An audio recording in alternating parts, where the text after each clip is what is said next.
కృతజ్ఞతలు తెలియజేస్తున్నాను. పాఠశాలలో అనుమతి లేకుండా సెల్ ఫోన్ మాట్లాడిందనే కారణంతో 10వ తరగతి చదువుతున్న ఒక విద్యార్థిని పాఠశాల ప్రిన్సిపాల్ టీసీ ఇచ్చి పంపించిన అమానుష ఘటన నల్గొండ జిల్లా దేవరకొండ మండలంలో వెలుగు చూసింది.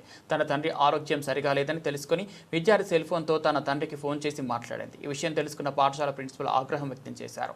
ఉపాధ్యాయుల అనుమతి లేకుండా సెల్ ఫోన్ మాట్లాడిందనే కారణంతో విద్యార్థినికి వెంటనే టీసీ ఇచ్చి తన కూతురు కేవలం తన ఆరోగ్య పరిస్థితి తెలుసుకోవడానికి ఫోన్ చేసిందని, దానికి ఇంత పెద్ద శిక్ష వేయడం దారుణమని తండ్రి ఆవేదన వ్యక్తం చేశారు.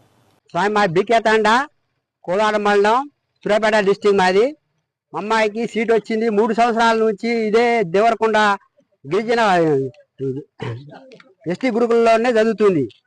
అయితే మంచిగానే చదువుతుంటుంటే ఒకరోజు మేడం మాకు చెప్పకుండా ఏం చేయకుండా పిలిపించి ఆ మేడం తీసుకొచ్చి మనకు మధ్యలో హుజూర్నగర్లో మధ్యలో పిలిపించి మీ అమ్మాయిని మీరు తీసుకోండి అని పంపించి వెళ్ళిపోయింది.